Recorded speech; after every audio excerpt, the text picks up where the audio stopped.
Live from WRAL News Headquarters in Raleigh, your number one source for local news. WRAL News, coverage you can count on. And we're seeing more cloud cover for it today. It will really increase as we get through the afternoon, and I'll show you how that will affect our afternoon temperatures. Crash and run. This morning, a chase from Garner ends with a crash on South Saunders Street in Raleigh. What police say started it all and what we know about the people who ran from that scene. And changing bullying policy. Today, parents have questions as Johnston County school leaders removing words including gender identity, their concerns for student safety. 8 o'clock here on your Thursday morning. Thank you for joining us. I'm Ken Smith. Let's go ahead and get right back out to meteorologist Elizabeth Gardner on the WRAL weather patio. A little chilly start to the morning, Elizabeth. It is. Temperatures are slightly warmer than yesterday, but it's still chilly enough for me anyway, to be comfortable in a jacket. The biggest difference this morning is the cloud cover. Look how cloudy it is over RDU, and we're seeing that really all across the viewing area currently. We still have a southwesterly wind, but these clouds are going to kind of put a cap on our heating a little bit today. 54 is our current temperature in the Triangle, and it's 51 in Fayetteville, 41 in Roxborough, 48 in South Hill, 53 degrees in Southern Pines. Of course, it's still going to be a pretty day to be outside. At lunchtime, temperatures will be close to 70 degrees, a little cloudy, but still good temperature to be out, especially if you could eat your lunch outside or go for a stroll. Temperatures this afternoon climb up to almost 80 degrees, but again, it'll be a little on the gray side. Here comes a front for Sunday. This is going to bring us the potential for some severe storms. Plenty of moisture, plenty of lift from this front to bring us a chance of severe storms. We'll talk about the timeline and what we could see coming up. Anthony? Elizabeth, as we check here on the roads this morning, let's get a live look out on our I-440 at Glenwood Avenue camera. Things are moving along really smoothly for us in that direction. You can see all the cars just looking good. We do have that cloud cover, though, you can see off in the distance there. We take a look at the delays, though, on I-40. There definitely are a couple to tell you about. I-440 to US 1, about a 7-minute delay, and then 2 minutes there, Wade Avenue to I-540. Looking good, though, otherwise for us to start our morning. We head here across the city of both Raleigh and Durham. There, the look at the delays there, US 1 south from Wake Forest, a 10-minute delay. So just bear that in mind. Those other major approaches into both Raleigh and Durham are looking pretty good.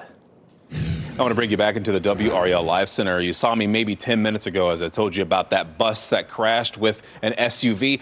This is a live look right now with our photojournalist, Michael Joyner, on the scene. Again, this is at Wakefield Pines Drive near Wakefield High School and Middle School there. And you can see right there, the SUV appears to be in the process of being loaded onto the tow truck there. And I just heard from Michael not too long ago, and he says, according to a police officer there on the scene, there were no students on the bus. So I just want to make that very clear for the parents who are watching this right now. In terms of who's at fault here, well, that's kind of unclear.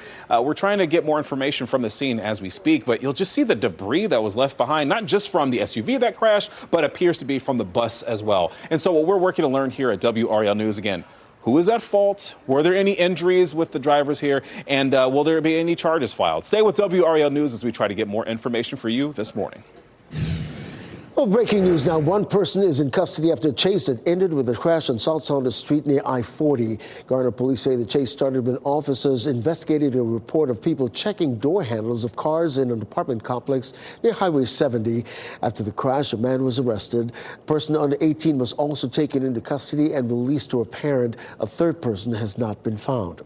More breaking news out of Wake County. A car crashing off a bridge into Harris Creek near Forestville Road. This is video from the WRAL Breaking News tracker around 4 o'clock this morning. Wake County deputies say nobody was inside the vehicle when authorities got to that scene. One person was found and questioned. Deputies say nobody was injured. Well, this morning, school leaders in Johnston County plan to discuss changes to the harassment and bullying policy. The change removed terms like sexual orientation and gender identity. WRAL's Kelsey Coffey live in Johnston County this morning. And Kelsey, that meeting room is expected to fill with a lot of families seeking answers. Yes, Ken, school leaders could be one step closer to making a final decision about that change. And we're expecting to see dozens of people here at the school board as their policy committee meets within the next hour. Parents and community members packed the last school board meeting on Tuesday night, sharing their concerns about the potential policy change. School leaders are looking to revise their bullying and harassment policy. A draft of the new policy code strikes out the words sexual orientation and gender identity. Some parents and advocates say this could put students and staff's safety at risk. Board Chair Lynn Andrews says the district would not tolerate bullying or harassment. We asked Andrews about what prompted this potential change on Tuesday. She says this is something that they need to look at. So we will be sure to have a crew here and keep you updated as school board members will meet this morning at 9 o'clock. Kelsey Coffey, WRAL News, live in Johnston County. Breaking news now.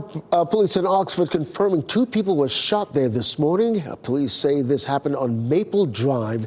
We're working to learn more about the conditions of those people and what may have led up to this shooting. Well, today lawmakers will consider a bill walking back climate-conscious goals for our state. WRAL's Eric Miller live outside the legislative building this morning. And Eric, this bill could ease restrictions placed on Duke Energy. Ken, the bill would do a couple of things. For one, it would remove that 2030 goal for utilities to slash carbon emissions by 70%. It would also allow these utility companies to start charging for new and ongoing construction projects. Think new power plants. That's something they're currently barred from doing. Now, supporters of this bill, including many Republicans, argue that it's about trying to provide more energy as more people keep moving to North Carolina. Take a listen to what one senator from Cabarrus County had to say during a recent Senate committee hearing.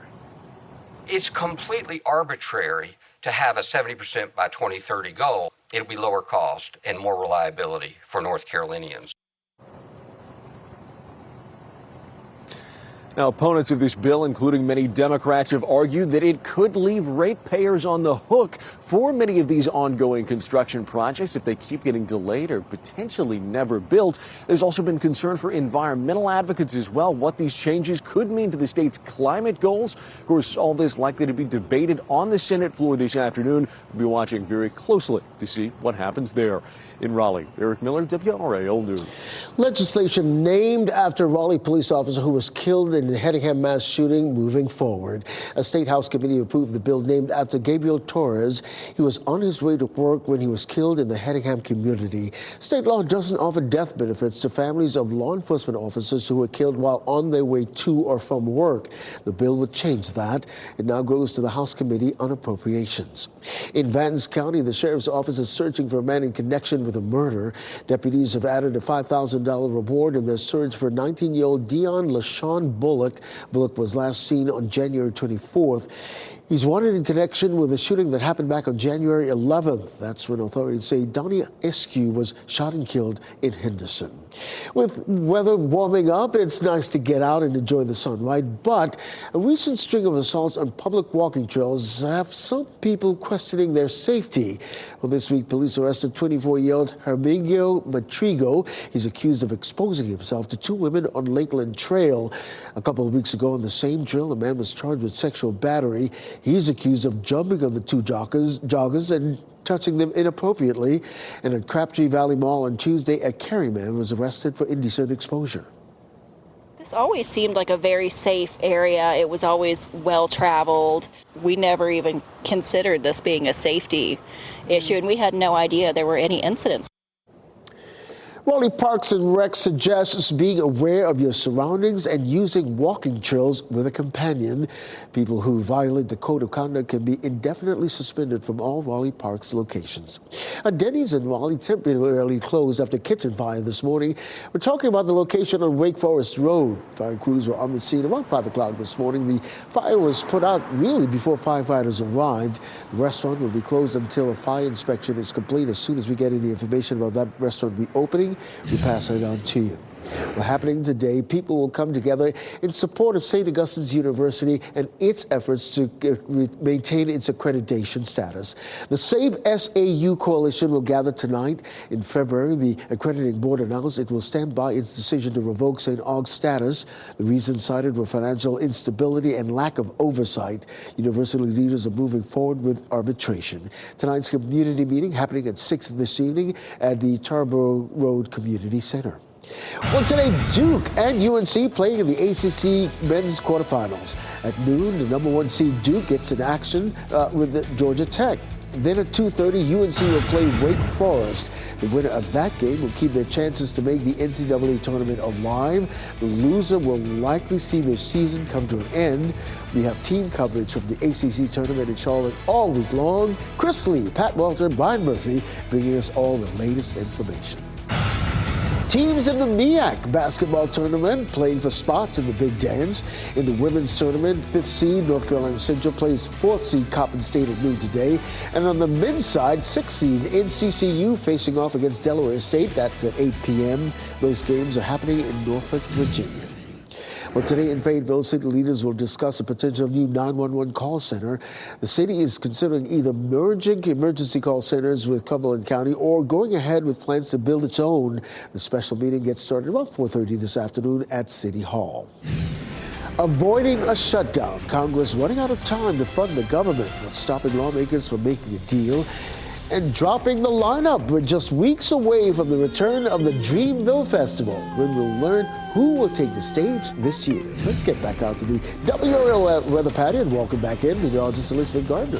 Yeah, taking a look at what's going on out there right now. Of course, we do have some cloud cover. We're going to talk more about what that means for your temperatures coming up.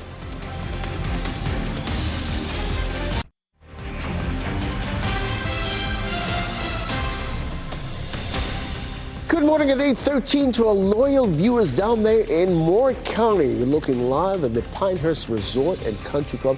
Actually, not a bad day to get out on the links. It'll be a little cloudy, but upper 70s. You can't beat that for a day of golf. Let's get out to the WRAL weather patio. Check in once again with meteorologist Elizabeth Gardner. Ken, it is going to be a really nice day. Similar to yesterday, the biggest difference, of course, will be the cloud cover. We've had some clouds roll in this morning, and you can see that in Fayetteville, Raleigh, Apex, and in Chapel Hill. But notice, you can look at the Chapel Hill camera, and you can tell that those buildings there across Franklin Street starting to see a little of that sun's glow. So we're going to see sunshine kind of peeking through the clouds on and off as we get through the day today, and temperatures will still be nice and mild. The reason that we're seeing cloud cover is that system right in the middle of the country. You can see how that's pushing some clouds toward Atlanta and Raleigh. It's not going to be totally cloudy. That system's still well to the west. It's not likely to bring any rain. That system will fall apart. Our next weather maker is here. It's just moved onshore from the Pacific Northwest in California, starting to move across the Rockies right now, and that arrives here on Sunday. Let's take a look at what we could see. A severe threat on Sunday. Damaging wind, isolated tornadoes, heavy rain, and some windy conditions even ahead of and behind the front. Ahead of that front, we see a strong flow coming out of the Gulf of Mexico, and of course, we're looking at some of the rain as well ahead of that, and a possible threat for severe storms from the Storm Prediction Center. Now, the Storm Prediction Center is the group that puts together these risk levels, and you're familiar with that. We talk about level 1 through 5. Pretty rough for Saturday there in the deep south. That red shaded area is going to be a level 4 risk. Now, this is Saturday, and we're not under any kind of risk on Saturday. By tomorrow, we'll know what sort of risk we'll see for Sunday. Futurecast showing gray skies for us on Saturday with a few holes in the clouds here and there, and a sprinkler too. You can probably squeeze in your outdoor plans on Saturday without too much worry. And then on Sunday, of course, we'll have a much better chance for rain with those storms starting at around lunchtime and continuing into the afternoon. Temperatures will be a little bit cooler as we get into, of course, Sunday and even Monday too, that high of 64. How much rainfall? Likely to see maybe 1 inch to 1.5 inches. And for outdoor plans, I would probably put those on hold for Sunday. St. Patrick's Day will be in the 60s, but we'll start off with some clouds and end up with sunshine during the afternoon. By next Wednesday, we're back to 80 degrees.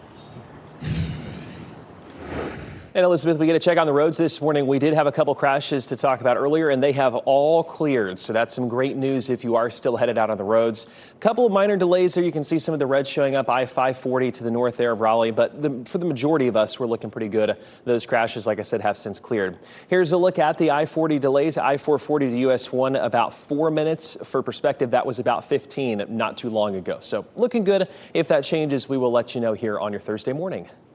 I want to bring you back into the WRAL Live Center as we're still on that scene on Wakefield Pines Drive right here. You see a live image from our photojournalist, Michael Joyner, on the scene. Again, not too long ago, the SUV was actually towed away a little bit ago here, but you'll see that there's another tow truck in place to remove the school bus. So there's definitely a little bit of activity happening here on this scene. Let's go through a little bit what we know so far. Again, a bus and an SUV crashed, but it's unclear which driver is at fault for this. No students are aboard the bus, according to investigators there on the scene. And this happened near Wakefield Pines Drive, again, near Wakefield High School and the middle school. So WRAL News will continue to stay with this story to try to get more information, again, including who is responsible for this and if any charges will be filed. A federal judge in New York ordering pro-Palestinian activist Mahmoud Khalil should be allowed to access his attorneys. It comes after they argued in court yesterday their ability to speak with him were severely limited. The judge extended a block on his deportation. That allows Khalil to remain in the U.S. until at least next week. He's being held in Louisiana. Supporters of the Columbia graduate student, including Susan Sarandon, gathered outside the courtroom. Freedom of speech is an issue, is a right that we all have, and this is a turning point in the history and the freedom of this country. Khalil, who is a legal permanent resident, was arrested over the weekend. Now, according to his attorney, he was arrested by immigration authorities who said they were acting on a State Department order to revoke his green card. Khalil's arrest comes after he helped lead Colombia's student protest movement demanding a ceasefire in Gaza. Well, today marks 1 week since an American college student was reported missing in the Dominican Republic. Now investigators say they've identified a person of interest in the search for Sadiqa Kanaki. Sources familiar with the investigation say it is this man, a 22-year-old man. Investigators have not named. The sheriff's office in Loudoun County, Virginia, where Kanaki is from, say the man appears to be the last person to have seen her before she disappeared on a beach in Punta Cana. They say his statements to investigators have been inconsistent. Dominican Republic authorities are leading the investigation. They have neither confirmed nor denied there is a person of interest. Fayetteville police need your help finding a pickup truck connected with a homicide investigation. Police releasing this video showing that truck. It is a white 2004 to 2009 Ford F-150 with an extended cab. Police say Nathan Kellen was shot to death in his home on Patrick Drive early on the morning of January 22nd. Now, if you recognize this truck or know anything about this case, you're encouraged to call Fayetteville Police. Well, the deadline to avoid a government shutdown is fast approaching with no resolution from Congress. House Republicans have passed a continuing resolution, but it needs Democratic support to clear the Senate. To make that happen, Democrats are asking for concessions to rein in spending cuts by DOGE. So far, Republicans are refusing to support that plan. Lawmakers have until the end of the day tomorrow to reach an agreement. Recession concerns are on the rise. In a note sent to clients, J.P. Morgan Chase saying there's about a 40% chance the U.S. economy will enter a recession before the end of the year. That's a 10% hike from what the economists said forecast in January. They say the Trump administration's actions, including its trade war and federal job cuts, are among the factors causing the increase. Goldman Sachs, though, a little more optimistic. Officials there saying the nation only has a 20% chance of a recession. Well, it's been more than 6 weeks since that deadly collision between a commercial jet and a helicopter at Reagan National Airport. Well, yesterday, dozens of first responders were honored for their bravery, searching through frigid conditions to recover the victims. Adam Tuss shares their story. Standing together, arm to arm, first responders from around the area. There are almost 90 different regional entities that responded to the collision. Called here to the region's Council of Governments. I want to say thank you for your support for us. To show gratitude and appreciation and to talk about what they experienced that cold, late January night. The response to this devastating incident was nothing short of what I would consider extraordinary. Dive teams from as far away as Baltimore honored. Trying to find the people, the bodies in the water, it was difficult as well. The mental health of these first responders is a focus. These crews say they've been paying close attention. D.C. Fire Chief John Donnelly asked how hard that night was. I don't know that you think about hard. It's like, what do we do next? How do we make sure everybody's okay? Are we doing all the right things? Ceremonial coins handed out as a token of thanks for all that was accomplished that night and in the days and weeks that followed. Long after the debris is removed, long after the smell of jet fuel has evaporated, each of us is left with a profound imprint that highlights our ability to persevere, but also a reminder of our frailty and the need to support each other. And that was Adam Tuss reporting. Firefighters in Houston, Texas worked through the night battling a huge fire at an office building. The building is listed as the address for Tran Law Group and Metro City Bank. Fire officials say they were called around 5:30 last night about a fire in an electrical panel near a stairwell in that building. Shifting winds and water supplies are creating a real challenge for firefighters. There are no reports of injuries. The Dreamville lineup is expected to drop next week. The festival posting this video online with the caption Lineup 317. Dreamville Festival will hold its 5th and final event on April 5th and 6th. General admission tickets are still available. Well, early tomorrow morning, you can see a total lunar eclipse for the first time in nearly 3 years. It will happen about 1:09 a.m. Totality will happen around 2:26 a.m. It's called the worm moon and will make the moon a striking red color. The eclipse will end around 4:47 a.m. A total eclipse happens when the moon is full and aligns perfectly with the Earth and Sun. Stuck in space. New delays for the mission to bring 2 NASA astronauts back from the International Space Station. When the next attempt to bring them home will happen. And managing pollution. State lawmakers consider a plan to monitor forever chemicals. Keep watching WRAL News over the air Channel 34 and Spectrum Channel 1257. Good morning at 8:26. You're getting ready to head out the door. Light jacket might be in order. Let's check in with meteorologist Elizabeth Gardner on the WRAL weather patio. Elizabeth.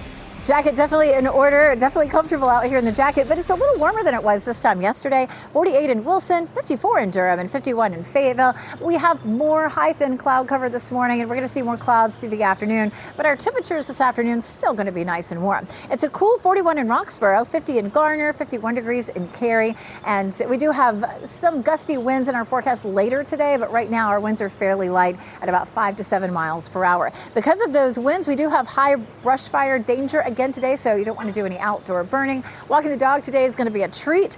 It'll be warmest at 5 o'clock at 79, but still mild through the evening. Anthony? Elizabeth, as we head out to the roads this morning, there's our live look I-440 at Glenwood Avenue. Things are moving along great. We did have a couple earlier crashes that have since cleared, which is some good news for you. We head here to those major approaches across the area, looking really, really good. Just that normal morning congestion there, 440 and 540, but no crashes to report at the moment, which is great. We will continue to follow it, though, through the morning. One person is in custody after a chase that ended with a crash on South Sanders Street near I-40. Garner police say it began as a report of people checking door handles of cars in an apartment complex. Now, after that crash, a man was arrested. Another person under 18 was taken into custody but released to a parent. Well, this morning, school leaders in Johnston County plan to discuss a change to their harassment and bullying policy. The change removed the terms sexual orientation and gender identity. The meeting room is expected to be filled with families looking for answers. Next on Fox 50, it's a big day for Triangle teams at the ACC tournament. We'll tell you all about the matchups. And to head on today, Patrick Schwarzenegger. Shot in 4K ultra high definition. Your number one source for local news. WRAL News. Coverage you can count on.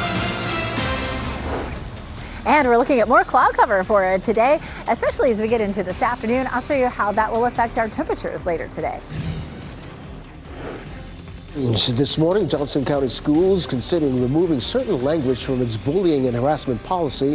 While this has some parents concerned about their children's safety.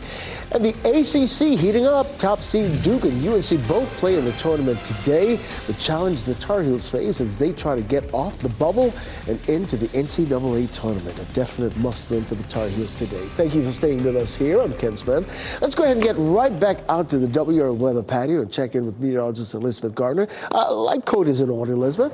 Definitely is. I'm definitely comfortable in the coat out there here this morning, but it's not as cold as yesterday. We're running in some places 5 to 10 degrees warmer. We take a live look here at Raleigh, and of course this is a look at RDU, 54 degrees. So not bad at all. Actually pretty far above normal for this time of year. We have a light southwest wind at around 5 miles per hour. It is cooler up around Roxborough and South Hill with low 40s, but the rest of the area seeing temperatures mostly in the low to mid 50s. Rocky Mount and Wilson have dropped down into the upper 40s. 40s, but temperatures are not likely to drop too much farther than they are right now. Still going to be a beautiful day for spending your lunch hour outside, upper 60s to around 70, but you'll see some high cloud cover, some thin clouds out there, and temperatures climb into the upper 70s. Still going to feel very comfortable, but yesterday we hit 83, temperatures just slightly below that today. Also, watching what's happening out there crossing the country, we're going to be tracking this front that'll arrive on Sunday. This is going to bring us a chance of severe storms. I'll show you what we could see coming up.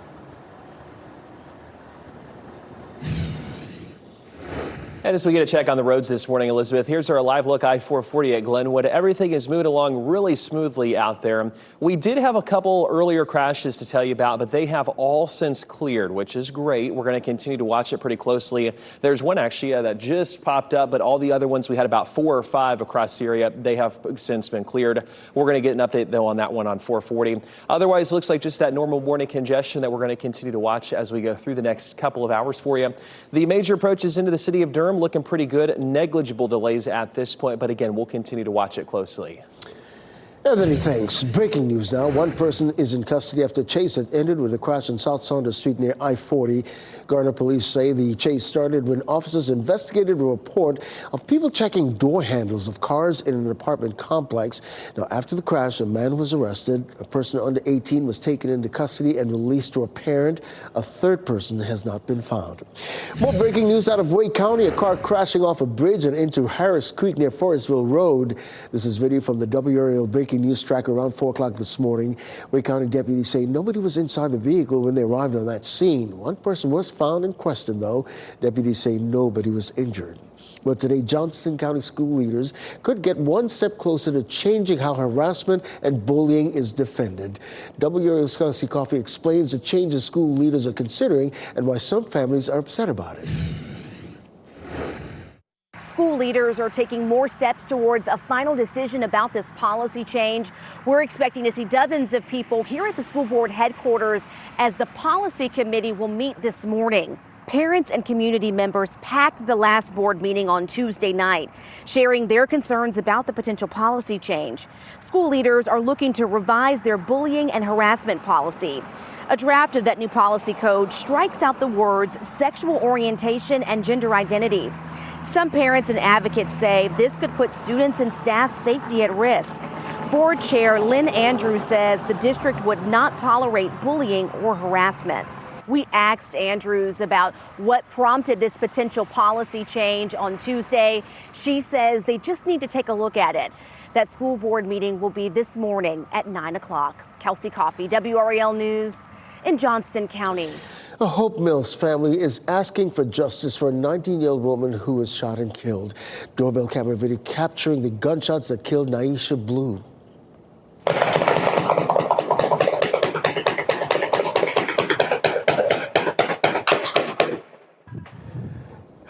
Just a round of bullets. The house was left covered in bullet holes and shattered glass. Police are searching for a dark-colored SUV in connection with this shooting. Blue's mother wants justice for her daughter and to understand why this happened. Why would you do that to anybody's home that don't bother nobody? Blue was a child care worker. The center she worked at was closed for a day yesterday in her honor. Hope Mills police are asking for any tips that could lead to justice for Blue's family. Well, today lawmakers will consider a bill walking back climate-conscious goals for our state. WRAL's Eric Miller tells us this bill could ease restrictions placed on Duke Energy.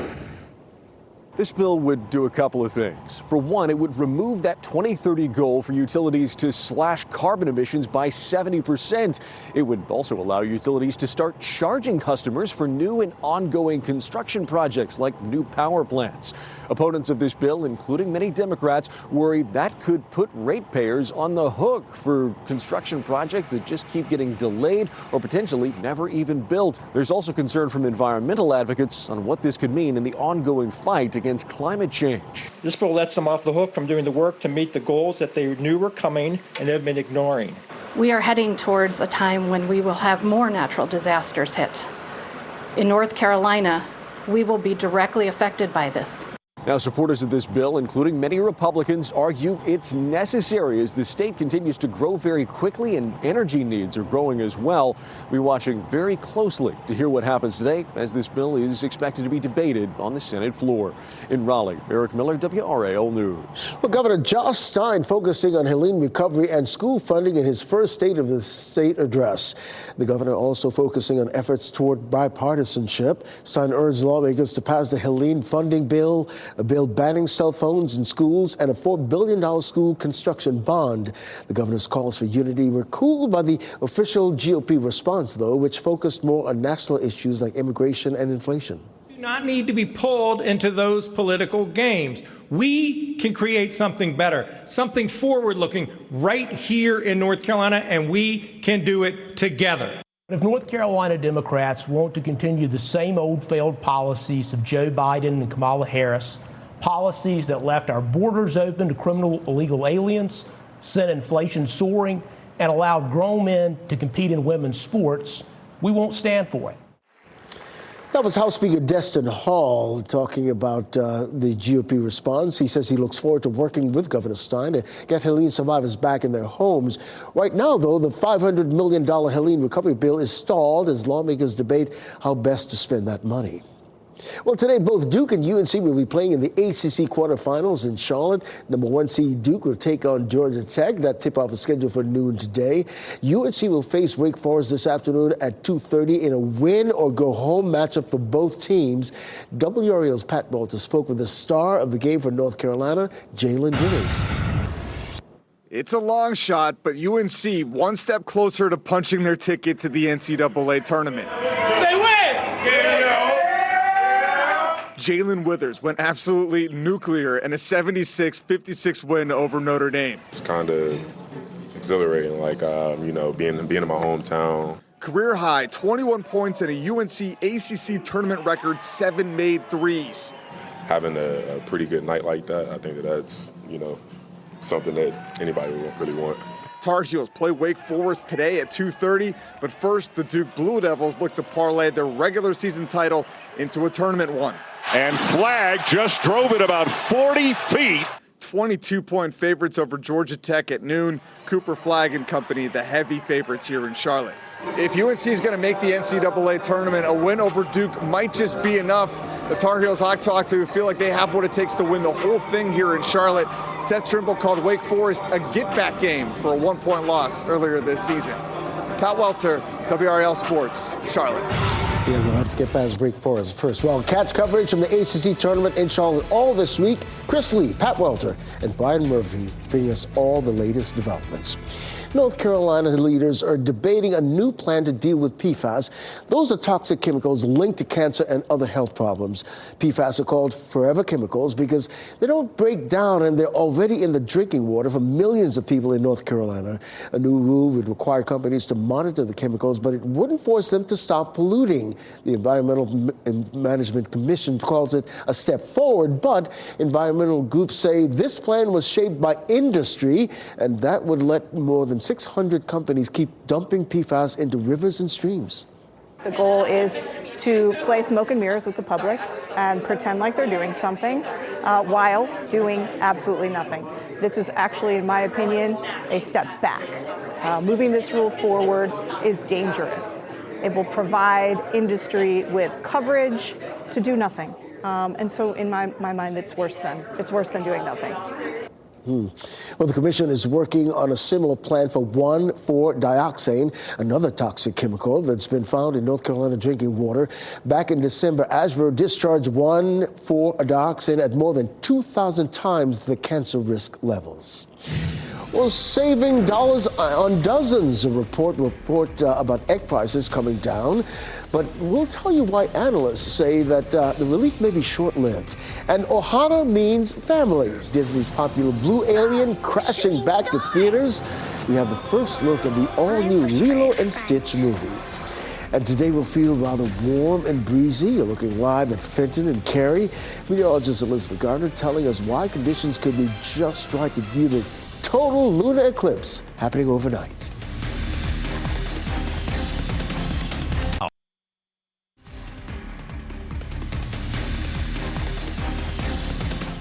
Welcome back at 8:44, taking a live look at the outside of the North Carolina Museum of Natural Sciences. Always a great and intriguing museum to visit.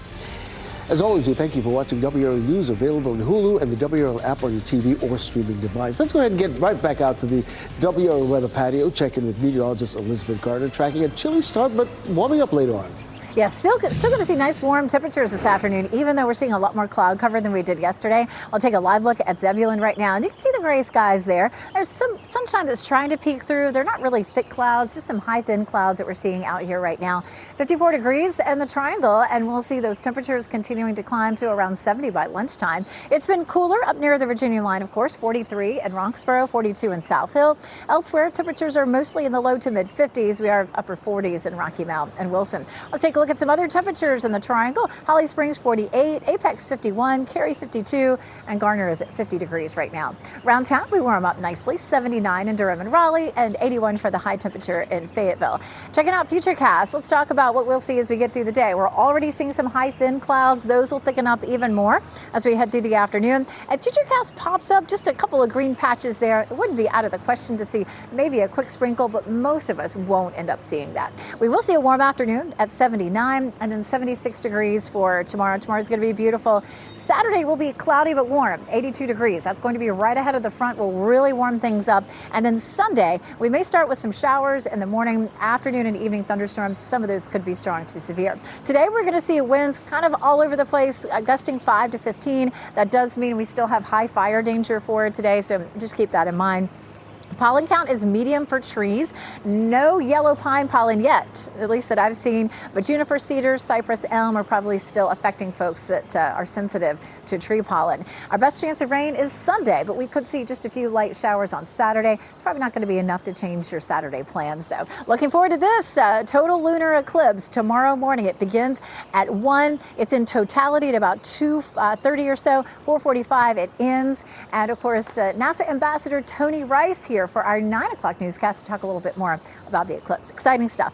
Most of us should be clear for tomorrow morning, except up near the Virginia line. We may see a few clouds, maybe harder to see it there.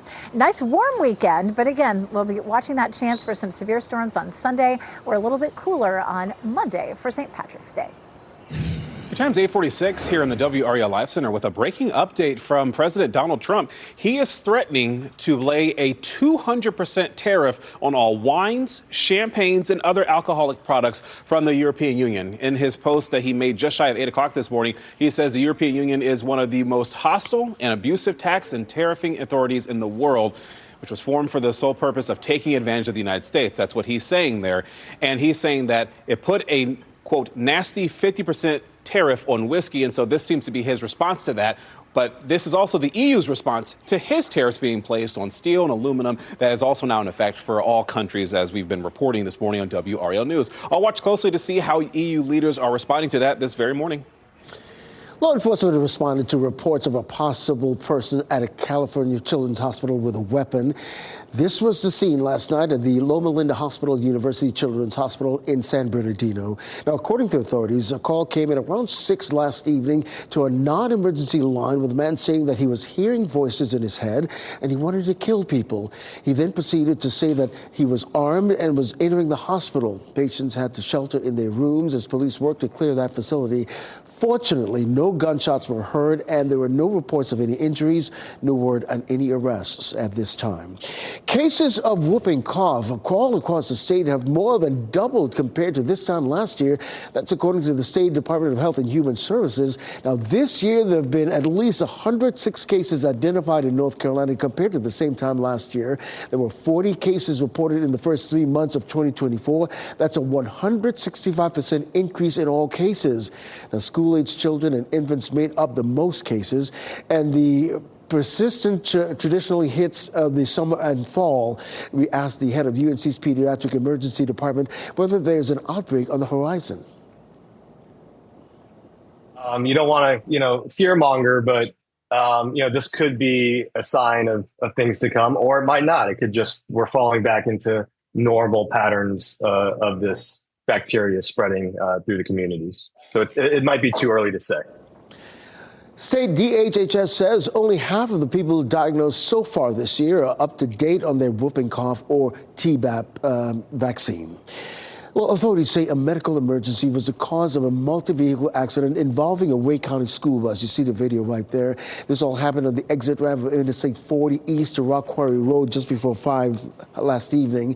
Police say the bus driver could not hit the brakes on, then hit a car, which hit another car, which hit a pickup truck. The car that was hit by the bus went off the road and into an embankment. By the way, this happened Tuesday. That driver was taken to the hospital. The other drivers involved were taken to the hospital with non-life-threatening injuries. No children were aboard that bus at the time of the crash, and no charges have been filed. In western North Carolina, communities already reeling from the aftermath of Helene, facing new challenges. This time because of tariffs. Mountain brewers are already seeing aluminum price spikes. Bottom line is going to eat into a good part of our profits. This is not a high profit industry, despite what anybody told you. For apple farmers, the impacts could be seen later this year if Washington State has nowhere to export its apples. The inventory would be dumped on the U.S. market. Well, the mission to bring 2 NASA astronauts home from space scrubbed yet again. Concerns over a critical hydraulic system popped up less than 4 hours before the Falcon rocket was set to lift off the Kennedy Space Center. Butch Wilmore and Sonny Williams were supposed to spend about 10 days on the ISS, but problems with the capsule that took them there increased that time to nearly 9 months. There are reports they may try again this Friday. Well, there's some relief in the egg market, but it's not expected to last very long, though. The U.S. Department of Agriculture releasing a market report. It shows the price that retailers pay for eggs fell by 15% the first week of March. It is a sign that the price shoppers pay at the grocery store could be dropping.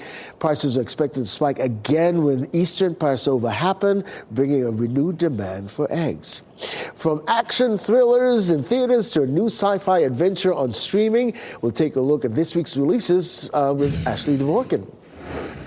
A spy thriller leads the way for movies new in theaters this week. I watch her, I assume she watches me. Steven Soderbergh's Black Bag is about a married spy couple, one suspected of betraying the country. The cast includes Michael Fassbender, Cate Blanchett, Regé-Jean Page, and Marisa Abela. Oh my God, what am I doing? Jack Quaid and Amber Midthunter lead Novocaine, about a man with an inability to feel pain, which becomes an unexpected advantage when the girl of his dreams gets kidnapped and he's on a mission to get her back.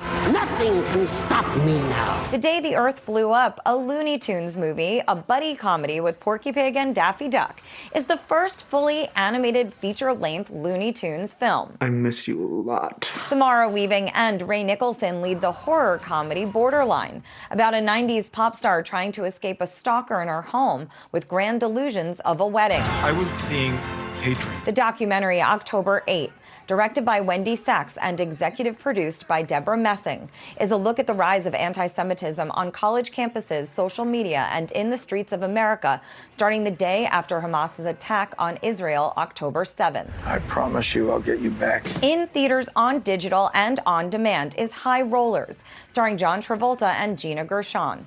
The action thriller follows a master thief island hopping when the love of his life is kidnapped, forcing his crew to attempt a casino heist in exchange for her return.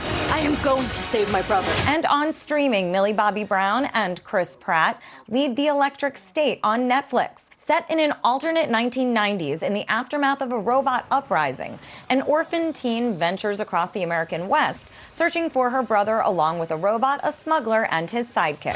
Get ready. In Hollywood, Ashley Dvorkin. All right, Lilo and Stitch returning to the big screen, and this time things may get more real. Take a look. We have apprehended a dangerous experiment. Where is he? In the first full-length trailer for the Lilo & Stitch remake, we get a closer look at the mischievous character and the live-action reboot. It follows the same plot as the original 2002 animated film. The new movie will be in theaters May 23rd. Another quick check of weather, news, and traffic next.